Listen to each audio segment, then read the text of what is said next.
This is the continued testimony of alleged victim Mia, testifying under a pseudonym. There is a lot to break down with respect to her direct testimony, her cross-examination by the defense. Remember yesterday, she testified that she was verbally, physically, sexually assaulted by Sean Combs, goes to potentially forced labor as the underlying crime of racketeering. Remember, prosecutors have to prove at least 2 underlying crimes of racketeering. Forced labor is one of them. I also think her testimony goes to this pattern of criminal activity for racketeering.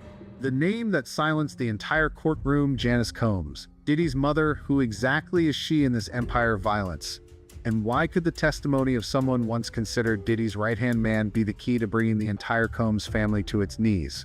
At this morning's federal hearing in Manhattan, an unexpected witness left the room in stunned silence. Mia, once regarded as Diddy's fiercely loyal confidant, stepped forward with a suitcase brimming with documents, audio recordings, and long-buried secrets. But the real bombshell wasn't what Diddy had done. It was the name Mia kept repeating: Janice Combs, Diddy's own mother. Producer Tim Dog Patterson, he alleged that Janice, Diddy's mom, would often throw parties at Diddy's childhood home. Rejuvenate you. She likes, allegedly, to have threesomes with her son. You know how you and your son play with my friend underage in the bed, Janice? It started with her. From the image of a gentle, aging mother in the public eye, Janice now emerges as a cunning mastermind lurking behind the scenes, the one who quietly molded Sean Combs into a tool of power, willing to do whatever it took to expand an empire built on violence, wealth, and silence. Was Diddy merely a pawn carrying out orders? Could it be that his mother, never seen by the public as a figure of authority, was the true orchestrator? And is Mia's betrayal an act of brave defiance for justice, or is it guided by an even more formidable force than Diddy himself? The truth is unraveling, layer by layer, and the name Janice Combs, once known only as the defendant's mother, may now hold the key to unlocking the shocking reality of this explosive case. I've lived in fear for far too long. Diddy and his mother Janice backed me into a corner. They thought they could silence me, but today I'm here to tell the truth, the whole truth, no matter how painful it is. I'm not just doing this for myself, but for all the women they turned into pawns, the voiceless victims. I won't let them hide in the shadows any longer. As Mia finished speaking, a heavy silence gripped the courtroom, thick with the tension of an impending storm. Curious glances darted across the room, whispers rippling through the crowd as a woman stepped up to the witness stand. She was known only as Mia, a pseudonym to shield her identity, yet her presence was a ticking time bomb. Mia, once Diddy's trusted aide for 7 long years, stood there with a steely gaze but trembling hands. She wasn't just a witness. She was a survivor, someone who had seen and endured the darkest secrets of the Combs family over nearly a decade. Mia's testimony wasn't merely an accusation. It was a razor-sharp blade, slicing through the polished facade of the Combs family, exposing a truth that left the world reeling. Sean Diddy Combs, the powerful music icon, wasn't the mastermind behind his criminal empire. The true puppeteer, the one who shaped the monster known as Diddy, was none other than his mother, Janice Combs. Far from the pitiful mother shedding tears of innocence in the media, Janice was a cunning manipulator, a ruthless madam orchestrating a chilling web of crime. You heard about how Diddy's mom came out defending him? She made a comment saying that Diddy is not a monster. Yeah, he's not a monster. She is. But I don't want to go there. But she is. She's the fucking monster. Everything else fucking name. She's the monster. She created that. I don't want to go there. The fucking satanic behind all this shit. It's her. It's her, bro. It's her. She is his. I can't even explain it, bro. She just ain't no, she the devil, bro. That's how I see it. She the devil. Janice Combs is the fucking devil. Janice Combs isn't just Diddy's mother. She's the cunning mastermind, the architect behind every heinous act. Diddy may be the monster in the public's eyes, but it was Janice who forged him, carefully steering him step by step into the abyss of corruption. According to Mia's gripping testimony in court, Janice wasn't merely a mother lurking in the shadows. She was the linchpin, the very soul of a criminal empire built on the blood and tears of young women. With chilling precision and calculated ruthlessness, she personally handpicked the victims, aspiring young dancers brimming with dreams, naive female assistants barely old enough to grasp the ways of the world. She preyed on the most vulnerable, Mia revealed, her voice breaking with anguish. They were often girls with nowhere to turn, some with only a middle school education, easily swayed by promises of Hollywood glamour and a dazzling future. She had a modeling agency, but it wasn't a modeling agency. It was more a brothel that she ran for high-profile drug dealers and athletes. On the surface, Janice appeared as a formidable woman, a successful entrepreneur running a prestigious modeling agency, loudly promoted as a launchpad for young talent. But beneath that glittering facade lay a horrifying truth: the company was nothing more than a sophisticated front for a transnational call-girl operation. Janice's network stretched from major American cities to international entertainment hubs, where young women were transformed into tools to satisfy the sinister desires of the elite. Mia recounted this, tears streaming down her face, each word seeming to rip her heart apart. To Janice and Diddy, those girls weren't human beings. They were commodities, carefully packaged gifts to be traded with heavyweights from powerful politicians and entertainment moguls to shadowy billionaires, all in exchange for multi-million-dollar deals or to solidify ties of influence. Diddy's infamous freak-off parties, where girls from Janice's network were delivered, were far from mere lavish gatherings. They were brutal arenas where victims were coerced into serving during grueling ordeals that stretched across days, sometimes weeks. Mia recounted, her voice heavy with haunting memories. Janice personally handpicked each girl for these events. She studied them meticulously, their looks, their age, their demeanor, to ensure they matched the preferences of the VIP clients. Some girls were chosen purely for their innocence, while others were forced to fulfill far darker, more depraved demands. What's crazy is there's a video of him and his mother. They're really like talking about sexual stuff together. Him and his mom. In Janice's eyes, every girl was a pawn on the Combs family's chessboard of power, strategically deployed to secure financial gains or protection from influential figures. If a VIP was pleased, they didn't just sign lucrative deals, they'd sometimes pay an extra commission for the gift of a girl. Mia revealed, her voice brimming with righteous fury. Janice called it the art of business, but to me, it was unforgivable cruelty. Janice's cunning went far beyond orchestrating the network. She personally oversaw every facet of the criminal operation, from selecting victims and arranging deals to ensuring no detail ever leaked to the outside world. With a chilling smile and piercing gaze, she commanded everything like a master strategist, turning the dreams of young girls into inescapable nightmares. She never left a trace. Every move she made was meticulously calculated. If anyone dared to speak out, Janice made sure they vanished, not just from the entertainment industry, but from the face of the earth. Even more horrifying, according to Mia's testimony, was what lay hidden beneath the opulent facade of the Combs family's lavish mansion. Beyond the dazzling glow of extravagant parties, a chilling secret festered, a den of captivity, directly overseen by Janice Combs, where dozens of young women were held. Mia revealed to the court that this den wasn't just a cold basement, it was an underground prison where girls were stripped of their dignity, reduced to tools to satisfy the dark desires of VIP clients at any moment. Janice called it the warehouse, Mia recounted, her voice choking as if strangled by the weight of the memory. But for the girls trapped down there, it was a living hell, a place where light, hope, and humanity itself were snuffed out. The conditions in that basement were so brutal they defied comprehension.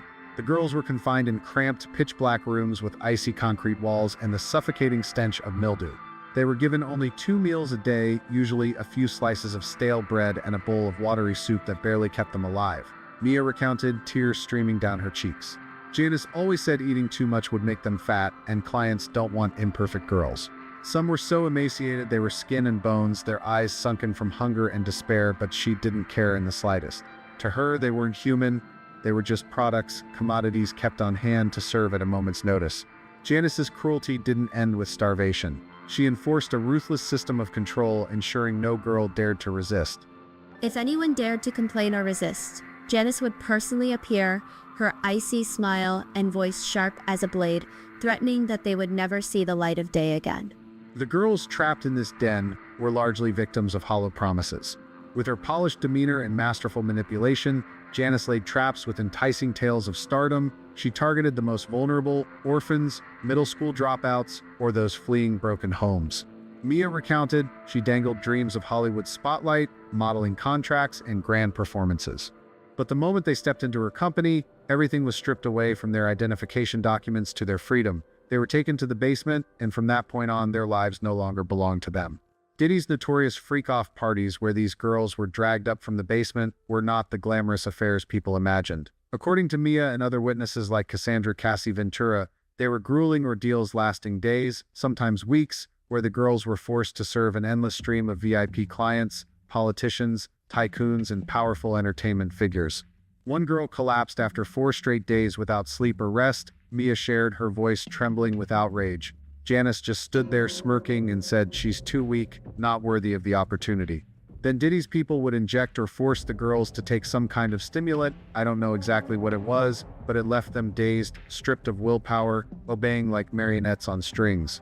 Serving VIP clients was pitched as a perverse opportunity, a mirage crafted by Janice and Diddy to manipulate their victims. They were told that if they were lucky enough to catch the eye of a powerful figure, they might be freed from the basement and given a better life. But the cost was relentless physical and emotional torment. Some girls had to serve day after day until their bodies gave out, too weak to even stand, Mia said, her eyes red and haunted.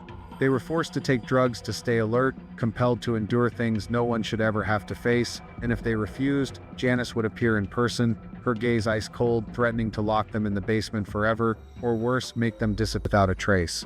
I'm still haunted by the look in their eyes.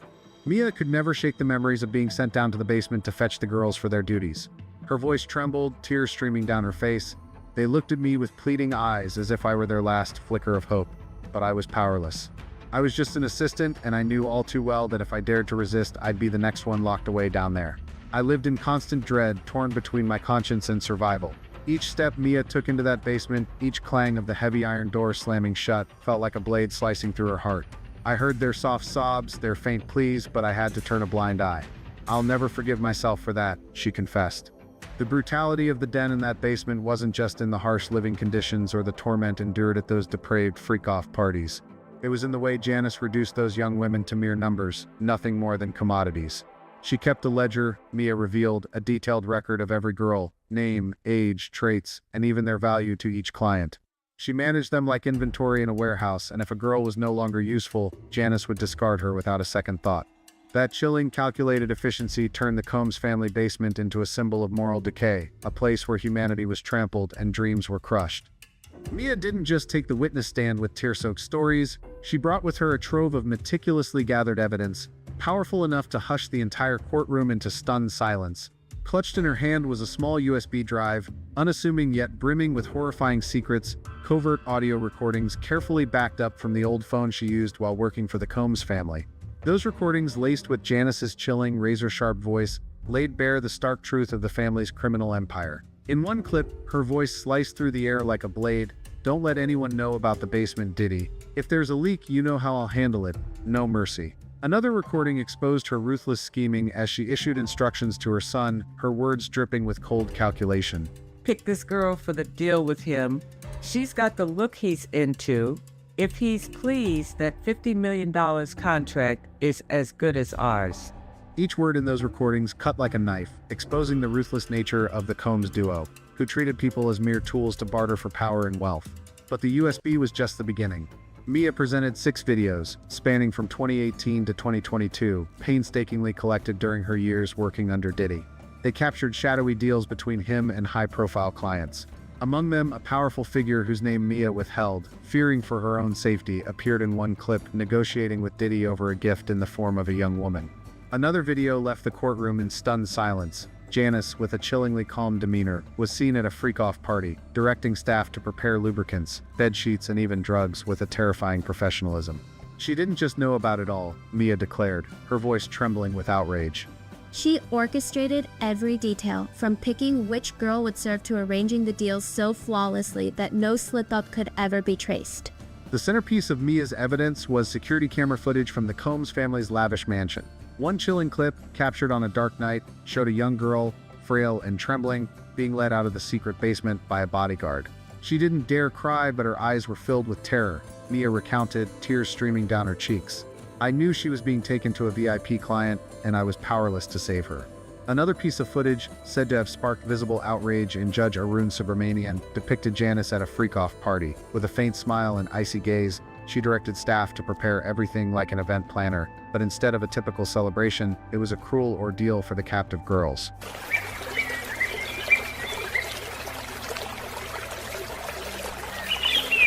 Mia also presented a series of bank transaction records, exposing the intricate financial web the Combs family used to launder money and conceal their criminal dealings. 5 shell companies, ranging from a fashion label to a music studio and an event planning firm, were set up for one purpose: funneling gifts in the form of cash or girls to influential figures in politics, entertainment, and business. They called it commission, Mia said, her voice thick with bitterness. I once heard Janice boast about how one girl secured them a deal worth tens of millions. To her, every girl was just a number, a tool to bolster their power and pile up wealth. The documents, with their murky figures and shadowy cash flows, painted a vivid picture of a criminal empire built on exploitation and manipulation. Among the evidence, Mia provided screenshots of messages sent by Diddy and Janice, ordering her to escort girls from the basement to serve clients. The terse, chilling commands, "Get girl number 3 ready for tonight," or "Make sure she doesn't talk," stood as stark proof of the Combs duo's cruelty. They treated people like objects, Mia said, her voice breaking with anguish. Janice wasn't just involved, she was the mastermind. From choosing which girl would be sent up to covering up the transactions, she controlled it all. Mia also submitted a list of VIP clients who received gifts from the Combs family, sending a ripple of shock through the courtroom. The list included powerful names from politics to entertainment moguls, though Mia withheld specifics, fearing retaliation. These weren't just clients, she said. They were part of the network, complicit in keeping that den in the basement alive. A final piece of security footage, pulled from the mansion system, revealed the entrance to a hidden tunnel leading to the basement, where dozens of girls were held in darkness, awaiting their grim fates. That tunnel was a symbol of depravity. It wasn't just a place to confine those girls, it was where the Combs family buried their humanity. The cunning of the Combs duo went beyond treating the girls as mere bargaining chips. Through their shell companies, they crafted an intricate financial web to launder money and mask the origins of their massive profits. Every transaction was disguised as legitimate business, Mia revealed. A music studio might pocket millions for recording projects that never existed, or a fashion company would funnel funds for a marketing campaign that was actually payment to VIP clients. These documents, paired with the audio recordings and videos, painted a chilling portrait of a criminal network operated with the precision and ruthlessness of a multinational corporation.